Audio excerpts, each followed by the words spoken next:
Conversation. So when two brothers have a legal dispute and they fight over a property, the judge tells them, why don't you sit over a table and have a conversation? So two brothers who have grown together, who have had so many experiences together, shared so many memories together, they have a legal dispute, and the resolution of that conflict is conversation. So when a father is gifted a new mobile phone and he does not know how to use a particular app, or is not able to use a particular notepad, or does not understand the technology, the father comes to his son and requests the son, but the son gets agitated, irritated, and says, how many times should I teach you this? Why can't you understand in one go? It is so simple. The father and the son are like a goldsmith and a blacksmith. The goldsmith knows his job, the blacksmith knows his job.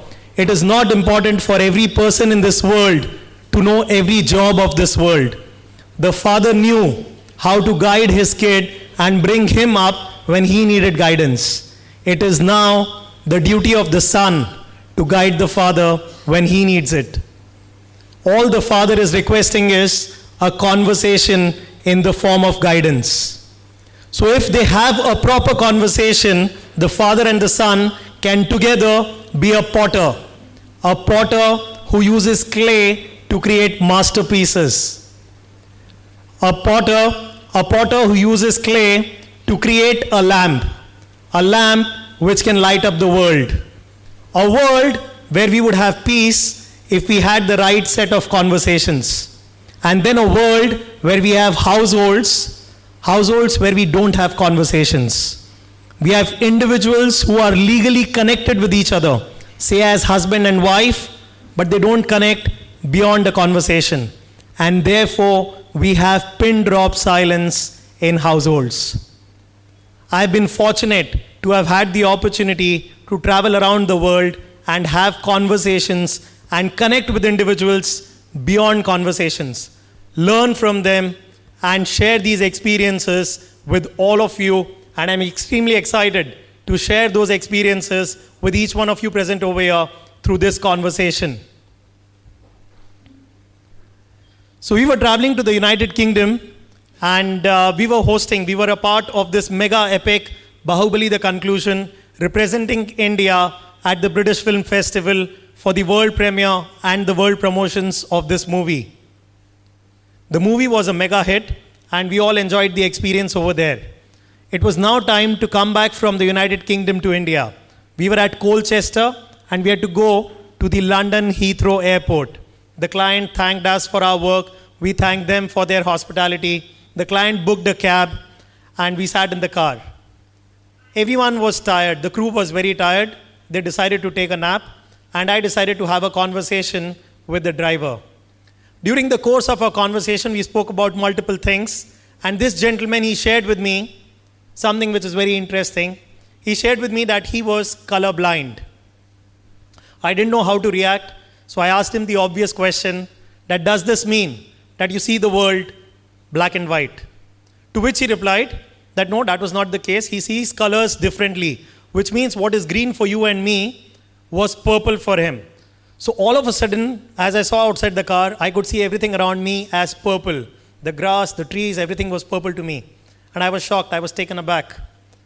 And as I was in my thoughts, immersed in them, he shared with me that at the same point of time, he's reprogrammed his mind to understand that purple is the new green.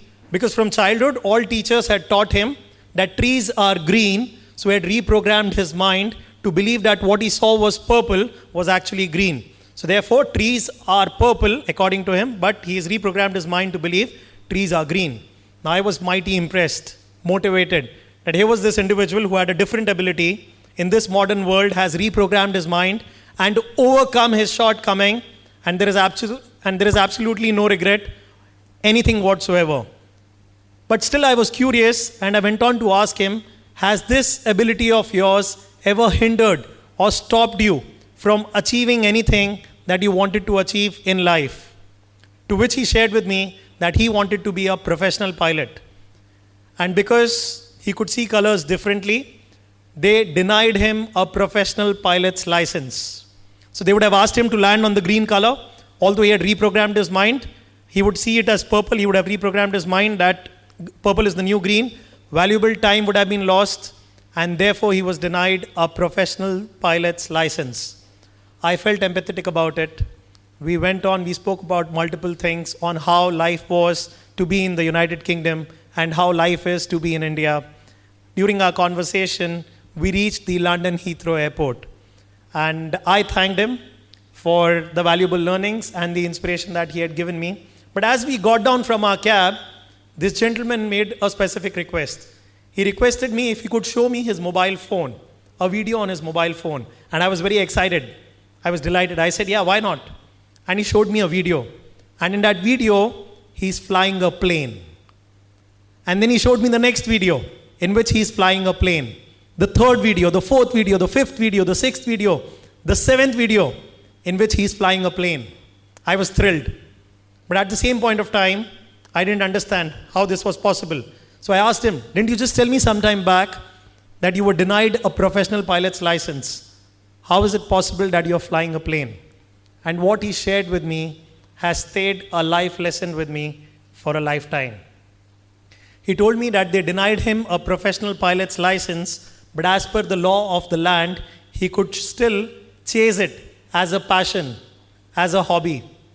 So for the entire month, he would drive a cab, and he was so passionate about flying that he would go back to the lawns with the money that he had saved by driving a car, and he would use that money to fly a plane as a hobby, capture it on a camera, take a video, and share it with the world that he is at a different high, chasing his passion altogether. And that day I learned passion is everything. This individual, this gentleman who was driving my cab was not my driver. He was my pilot. Because he gave me wings to fly. He showed me a dream. And he told me how to chase that dream irrespective of all the obstacles I have in my life. He taught me that determination and persistence are the two most important essence to chase your dreams. If you're determined that you would do it, and if you're persistent, that you would chase it persistently, continuously, irrespective of what happens in your life, there is no one who can stop you from achieving your dream. So we came back from the United Kingdom, and we came back to India, and we had the privilege to be a part of an event for the Indian Army. And whenever you're doing an event for the Indian Army, it is an absolute privilege and an honor. You feel excited, you feel a different kind of an energy rush because you are serving those who are serving the nation. And you want everything around you to be the best. So the colonel was very impressed with the work, with the services that we had provided to the Indian Army. And he invited us to be their guest the next day, to be the guest for the Indian Army the next day and join the officials for dinner. It was a privilege, it was an honor. And we thanked him for the invitation. But the colonel made a very specific request. He requested us that as a part of the rule in the army canteen or the army cafeteria or the army restaurant where we would be having dinner, it was compulsory to wear a collared t-shirt or a collared shirt. To which all of us agreed, and we thanked him and we went back home. The next day, all of us came back to join them for dinner, and all of us were wearing collared t-shirt or collared shirts, except one particular artist who had forgotten to wear a collared t-shirt or a collared shirt. As all of us stood together, we spoke to each other, and we were like, we are guests to the Indian Army, and this is too small a rule to be imposed on us. And since we were guests, we were sure that the Indian Army would bend this small little rule, tweak this small little rule, and allow us to have dinner at the army restaurant. The colonel came to us and requested us to move towards the army restaurant for dinner because it was not a good idea to keep the officials waiting. But he pointed out to this particular artist who had forgotten to wear a collared shirt, saying that he could not join us at the army restaurant due to the existing rules. At the same point of time, he requested the estate manager to kindly come forward and arrange for a collared t-shirt or a collared shirt for this artist who had forgotten to wear one. We all moved towards the dinner table. We were greeted by the army officials. We sat down, and within 10 minutes, this artist came and joined us wearing a collared shirt. As we sat down for dinner, we spoke about multiple experiences. We enjoyed the good food, the esteemed company, and the wonderful ambience. It was an experience of a lifetime. Once we were done with our dinner, the colonel stood up and presented an envelope to this artist who had forgotten to wear a collared shirt. As the artist received the envelope and opened it, there was a handwritten letter in the envelope apologizing to the guest of the Indian Army to keep him waiting at the dinner table for a rule which was so small and so trivial. Signed and sealed by the colonel personally. The colonel also went on to present a customized memento which he had arranged for this artist within those few minutes.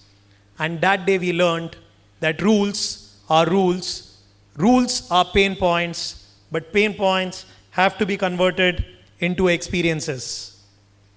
So if you are an airline and it is compulsory that all your passengers have a printed ticket with them, it is a rule, it is a pain point. And if a passenger has forgotten to carry a printed ticket, the passenger also has a journey to look forward to. If you can create that pain point, that rule into an experience, everyone would be speaking about only your airline. Negotiation and branding can be a rule, can be a pain point for multiple brands and enterprises. Customers come to you asking for discounts. Customers come to you asking for discounts, and it is a pain point. Everyone has a selling story. Everyone has a story for marketing.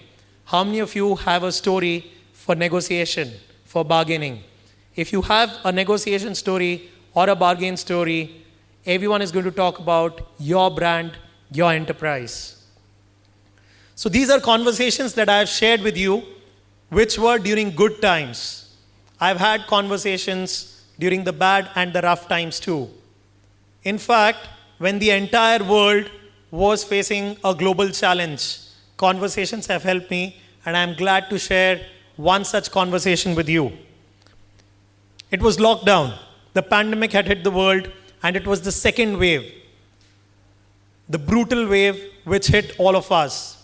So we are a bunch of 100-odd cricketers who play cricket together, and we sledge each other, we compete fiercely, we want to win at any cost, and at the same point of time, we want to play in the right spirit. These 100 cricketers realized that the systems had collapsed, the processes had failed during the pandemic, and therefore, all of us came together to provide help. 100 of us came together to create a virtual call center. And in this call center, anyone who would reach out to us, we would have a conversation with them and try to help them with oxygen beds, with ambulances, with doctors, with cylinders, medicines, or anything that we could do in our humble capacity. Our purpose was to provide verified information to people who were in stress. So there was a lot of information going around. Our purpose was to verify the information and provide to those to whom we could reach out to. And during all this mess, we had a couple who was in stress, who came to know about us through a conversation with their friend, and the husband reached out to us and shared a unique problem statement. The husband shared with us that his wife was expecting. She was pregnant.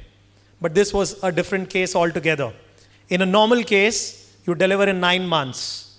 Here, it was a preterm delivery, which had to be done immediately and urgently in 7.5 months.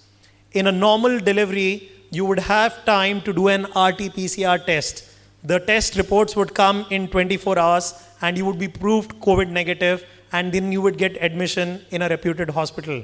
Here, it was an emergency. There was no time to do a test, the RT-PCR test. They reached out to us, and all the cricketers had one common goal in mind. We realized that all the other cases that we were trying to help, we were trying to save one life. But in this case, there were 2 lives at stake. One of the mother and the second of the little one who didn't know that there were so many challenges in a world he or she had never seen. We started having conversations with hospitals, doctors, nursing homes, and medical staffs, requesting them, explaining them the situation that all of us were in. The big hospitals denied admission because they could not take the risk and admit someone who did not have an RT-PCR test. Finally, after multiple conversations and requests, one particular doctor put his hand up and arranged a private ward. The doctor went on to arrange a baby warmer and a phototherapy unit. Coincidentally, this place was only 10 minutes away from where the couple was. We arranged for an ambulance, and this couple was rushed to this particular location immediately. In some time, the husband called us and shared with us that he was blessed with a beautiful baby girl. All of us had tears of joy. A year later, the husband sent us a photograph of his daughter when she celebrated her first birthday. And he sent us a message saying, "She is here because you were there."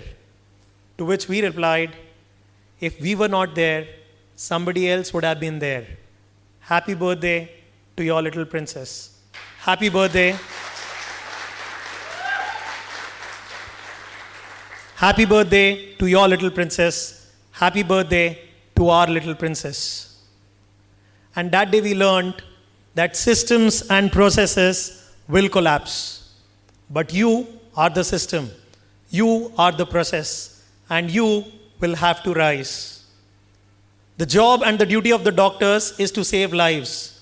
But it is the job of the etcetras to ensure the patients reach the doctor on time so that the lives can be saved.